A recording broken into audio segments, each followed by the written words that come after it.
Welcome back, everybody. Today we are going to cover 9 tips that will help you not get bored in your Minecraft world. Getting bored in Minecraft can happen for any number of reasons. Maybe you've been playing in your world for a couple of weeks, your starter base is built, you have a steady supply of food, but you feel like the challenge of surviving is gone and you're left wondering, what now? Or maybe you've been in your world for a long time and your current projects seem uninteresting. You've lost your inspiration and motivation, and once again, you're left wondering, what now? Even though I've played Minecraft for more than 8 years, I still get excited about starting up the game, opening up my world, and getting to work. But that doesn't mean I haven't been bored or struggled to come up with ideas in the past. Not too long ago, I was at a point where I wasn't sure whether I had enough ideas to finish one of my largest projects. I was seriously considering giving up on it. But fast forward to now, and I am more excited than ever about that project. What changed between then and now? That's what we're going to cover in this video. So let's get started with 9 tips that'll help you not get bored in your Minecraft world. Starting with tip number 1, great expectations. The most important tip for today is also going to be the first one that we cover. Manage your expectations. You've probably seen massive projects on YouTube or Instagram and you want to create your own. If you open up a world and expect to go from nothing to a grand and impressive build within the first week, you are setting yourself up to be frustrated, disappointed, and a whole bunch of other things.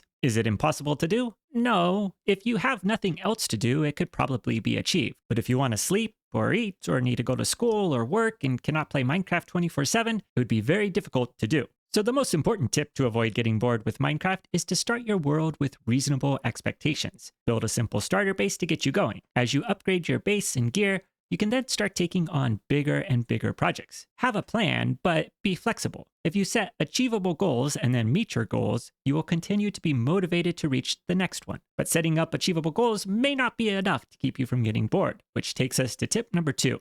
New world, same world. If you are bored with your current world, you don't need to open up a new world to have a fresh start. You could just move to a new area in your world. I recently did this myself. I dropped everything that I was doing, traveled over 20,000 blocks away from my base, and started from scratch. I didn't take any tools with me, I didn't take any resources. It was like starting in a brand new world, only it was the same world I had been playing in for 3 years. I also set myself some challenges. First, I did not rapidly advance from wood tools all the way up to netherite tools. Instead, I took my time, building up my base slowly, using wood tools for the first part, then stone tools, then iron tools, before eventually moving on to diamond and netherite tools. Second, rather than building structures in their final stage, I upgraded and expanded on builds as I went along. It created a great sense of history to the builds because you could look at them and see traces of the previous iterations. There were some things I learned in the process that could help you. First, you don't necessarily need to move 20,000 blocks away. It's not the distance that's important, it's sticking to the idea that you will not use anything from your old base. You have to treat it like a new world and only use what you have at the new location. Second, setting a respawn location, for example, having a bed, will save you a lot of headache if you die. If you can respawn close to your new location, that's a lot better than having to travel thousands of blocks to get back.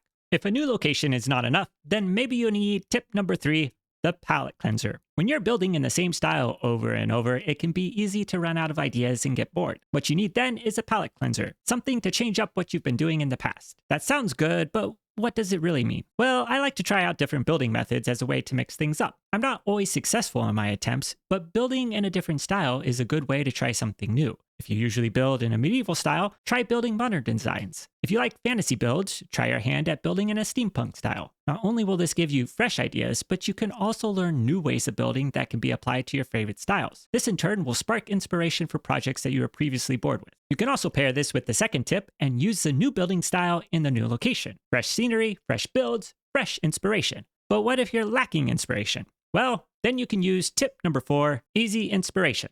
If you are struggling to find things to build in Minecraft, one easy source of inspiration are the structures that generate in the world. From woodland mansions to strongholds to ancient cities or even villages, Minecraft is populated by lots of different types of structures. The different structures provide a perfect opportunity to take a break from your base and try something new. I have found coming up with ideas to reimagine Minecraft structures an easy way to get excited about my world again. There are many different types of ways you can go. You could keep your ideas close to the vanilla structures by using the same type of materials, like I did with this little desert village, or you could do something completely different, like I did with this village. One of my favorite projects I've done was reimagining a stronghold. While I kept some elements like the long corridors and library room, I expanded the size and used different types of materials in building it. It was also my first attempt at building an organic so that I could have these dragon statues looking down at the portal. Not only was it a fun project to work on, but it also means that I have something interesting to look at when I need to go to the end dimension. Minecraft structures offer an easy way to get a new project to work on. The outline is there, you just need to fill in the details. It is also the type of project that'll help with immersion in your world. But if building is not enough to keep you from getting bored, then try tip number 5. Flip the script. Another way to mix things up is to do something different. If you enjoy building, try doing redstone projects. If you're a redstone genius, try working on your building skills. The goal here is to switch up what you typically do. I think of myself being more of a builder than anything else. While I might dabble in redstone, it is not one of my strengths. That doesn't mean that I don't try though. I've added lots of little redstone touches to my world, usually with doors like the one I made to my cactus farm, or the one I made for my iron farm, or even the one I made to my sugarcane farm. I have also done other simple types of redstone like this little revive system at my world spawn, which is all to say if you are also more of a builder, you don't need to try building some massive redstone project. You can start with some simple additions to your builds. On the other hand, for the redstone expert, if you've built all the farms you can think of and are getting bored, then try your hand at building. Add structures around your farms or learn new building styles. Beyond building and redstone, there are lots of other ways to flip the script as well. Try being an explorer.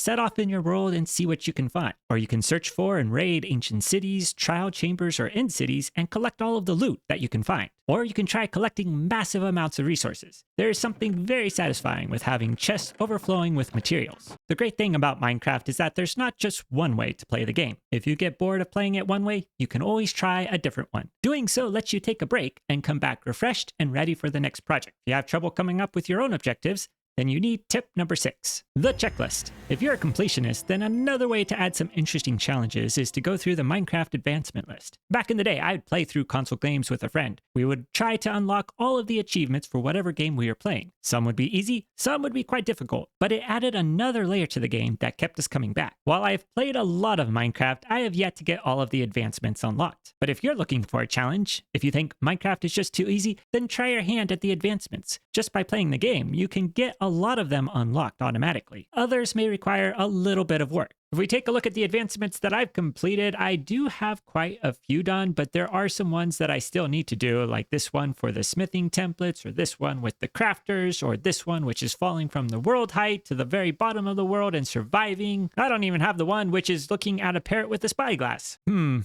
Maybe I should try to unlock some of these myself, but that's a thought for another day. If you have completed all of the advancements and you're still looking for a challenge, there's always tip number 7, the dimensional shift. This is related to our second tip of moving to a new location. Maybe you visited the Nether to raid another fortress or have gone to the end to fight the dragon, but have you ever considered spending more time there? The Nether presents several challenges to staying long-term, whether it's piglins or lava or ghast or hoglins or blaze or wither skeletons or even regular skeletons. It's a dangerous place to be, yet it can also be inspiration for different types of builds. I don't often visit the Nether, but I have a couple of projects there that I've done. They were challenging to work on, but I think they helped make it a little less deadly for me when I needed to be in the Nether. The end also doesn't get much use. If you need shulker shells or an elytra, it's the place to go. If you need an enderman farm, there's no better place to be, but otherwise, it's rather empty, which makes it the perfect opportunity to add something special. Here I transformed the main island into this build. I tried to make it mostly spawn-proof so I don't have to worry about endermen, and who knows, eventually I might even get rid of these bedrock blocks someday. If building things or going places is not enough to keep you from getting bored, then you might want to think about tip number 8. Once upon a time.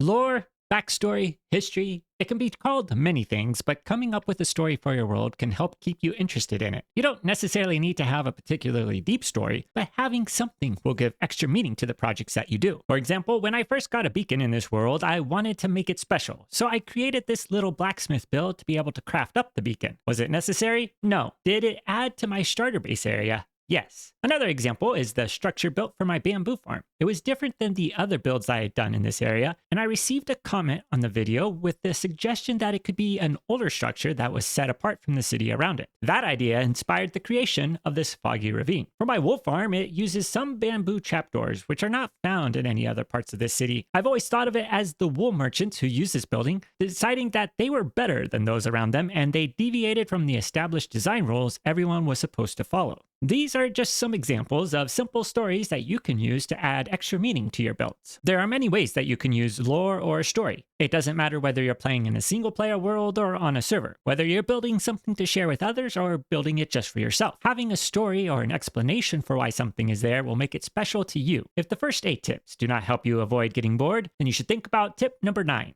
Give me a break. So far, we've covered tips that you can use in your world to keep it interesting and feeling fresh. But sometimes those won't be enough. Sometimes you can have too much of a good thing, and sometimes you just need a break. That could be a break from your world, or it could be a break from Minecraft altogether. But taking a break isn't a bad thing. Last year, my computer went down and I didn't have a backup for my world. Fortunately, I was able to get my computer fixed, but it took a couple of months to do that. That little break, however, really helped me to get some time to think about my world and come up with new ideas. When I was finally able to get back to my world, I was so excited and energized. Now, am I suggesting that you take a 2-month break? No. But if you find yourself not enjoying your world, then try something different. You could download a Minecraft map that adds different challenges. You could try playing a different game, or you could do something completely different. Doing so will allow you the space to come up with new ideas, and you may end up being more energized and excited about the plans for your world than you were before. So there you have it. 9 tips to help you feel not bored with Minecraft. If you're like me, you can come up with great and amazing plans, but then get discouraged with how much work it's going to take to accomplish them. The tips we have covered will help you with that, so that you can stay motivated in your world for a long time. But that's going to do it for today. If you enjoyed today's video, please leave a like. If you want to see more, please subscribe. And until next time, see ya later.